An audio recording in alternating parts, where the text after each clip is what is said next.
Assalamualaikum warahmatullahi wabarakatuh. Perkenalkan, nama saya Ken Muhammad Zulkarnain dengan nomor induk 12030303063 akan mereview materi dengan mata kuliah Hukum Tata Negara guna memenuhi tugas ujian tengah semester.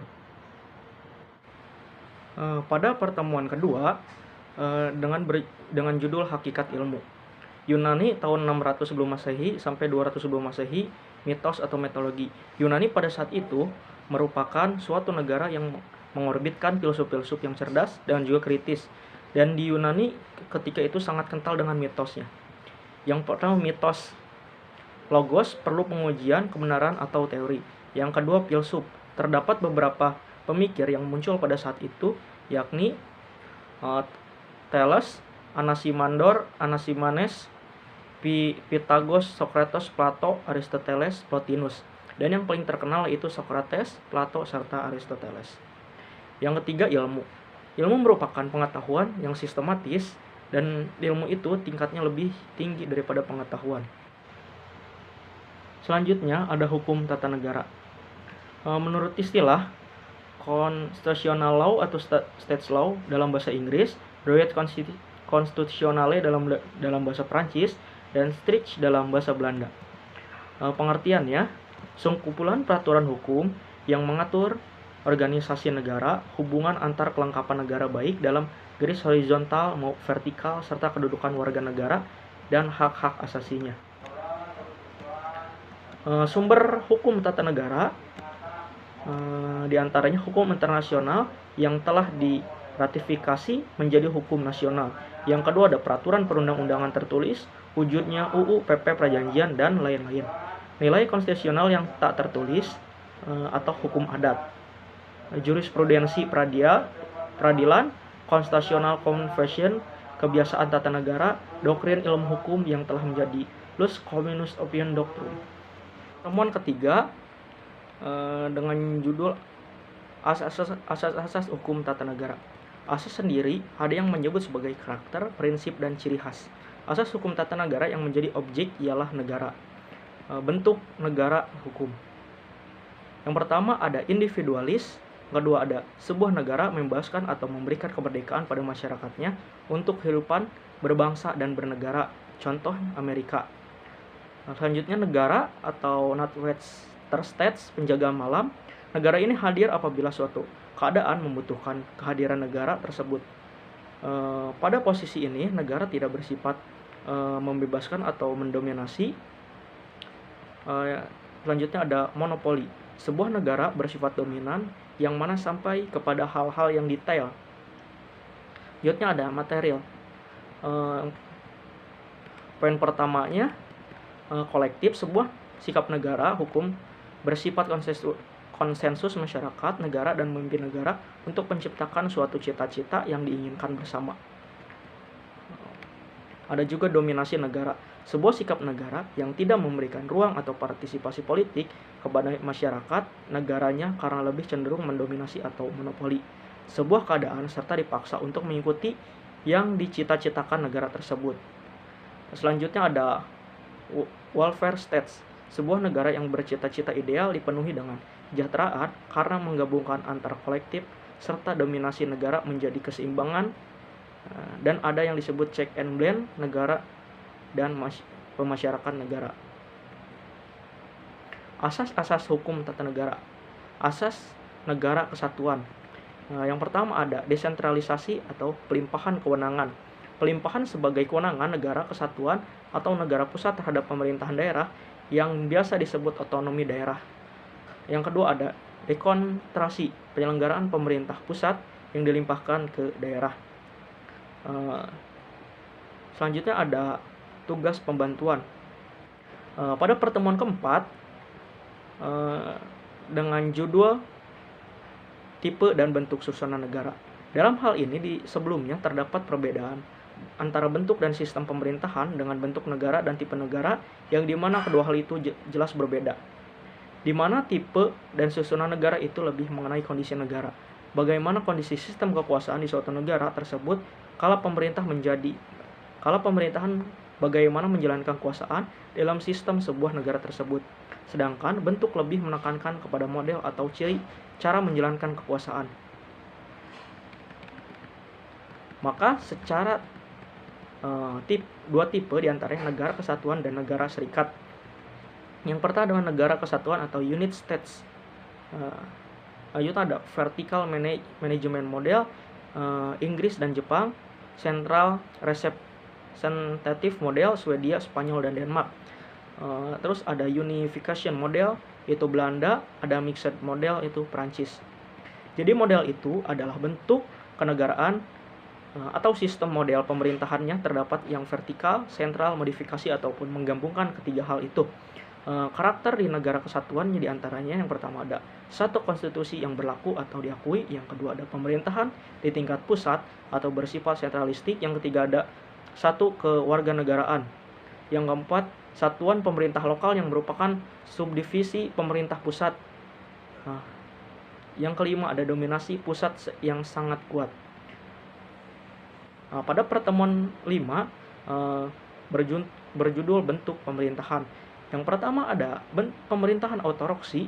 Autoroksi berasal dari kata auto yang berarti sendiri, sedangkan kratos atau retein berarti kekuasaan.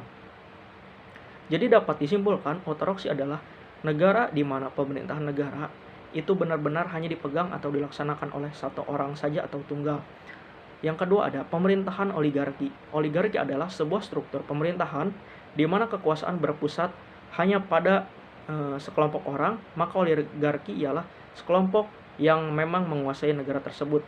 Yang ketiga ada pemerintahan monarki. Monarki berasal dari bahasa Yunani yaitu monos yang berarti satu dan arsein yang berarti pemerintah. Monarki merupakan sejenis pemerintahan di mana raja menjadi kepala negara. Monarki atau sistem pemerintahan kerajaan adalah sistem tertua di dunia. Dan monarki lebih ke tunggal, yang dimana jika dibandingkan dengan autoroksi yang memiliki pembantu-pembantunya atau penasehat-penasehatnya yang memang memiliki sebuah kewenangan untuk mengendalikan negara tersebut. Dan oleh itu pula monarki ini memakai sistem kerajaan. Pemerintahan republik. Pemerintahan republik adalah bentuk pemerintahan yang berasal atau dipilih oleh rakyat dari pimpin atau dikepalai oleh presiden untuk masa jabatan tertentu. Ada sistem pemerintahan. Sistem pemerintahan menurut Muhammad Mahfud MD yakni sistem hubungan dan tata kerja antar lembaga-lembaga negara.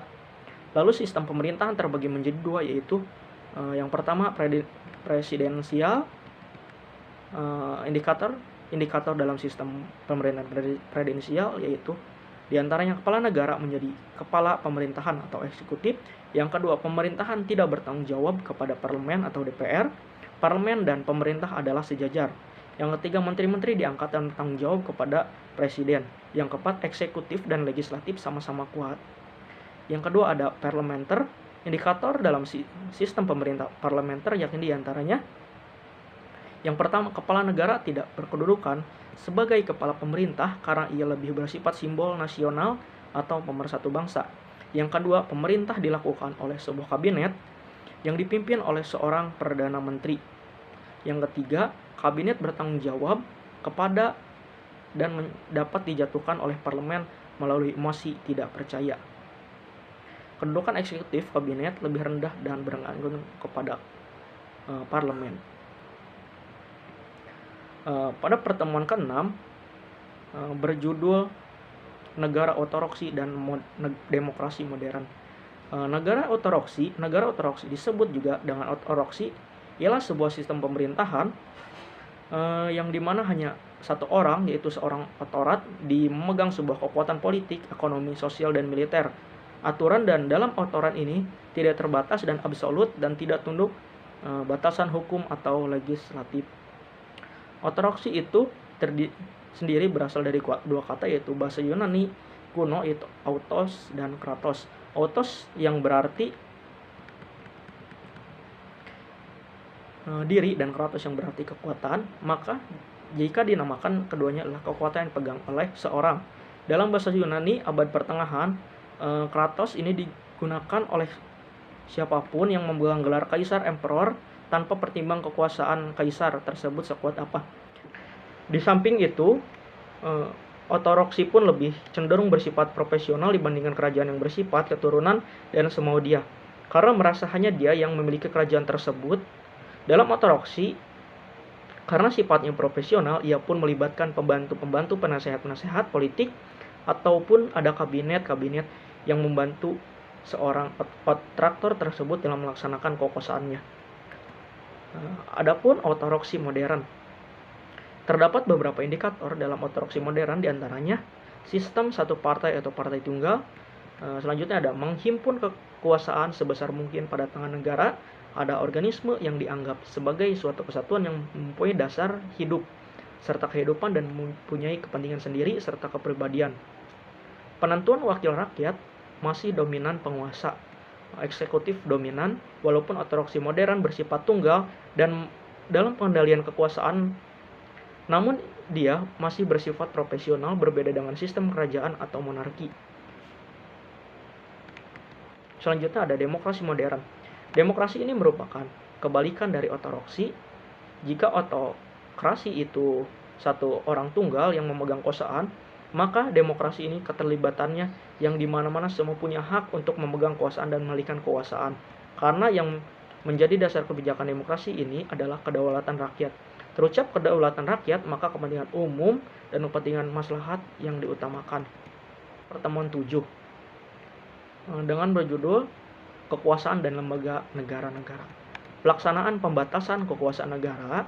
Poin pertama, teori menurut Maurice Dufourger. Terdapat 3 metode dalam melakukan sebuah pembatasan kekuasaan yang dimiliki oleh sebuah bangsa. Di antaranya, yang pertama, langsung. Yang kedua, menambah atau memperkuat kekuasaan yang telah diperintahkan. Yang ketiga, pengendalian kelaliman pihak penguasaan dari masyarakat. Selanjutnya ada trias politika.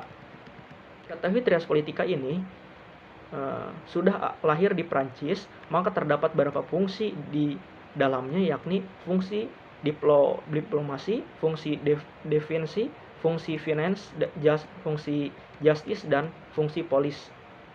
Lalu dari sini dilanjutkan atau dikembangkan oleh John Locke pada tahun 1632 sampai 1704 menjadi fungsi legislatif, fungsi eksekutif, dan fungsi federatif.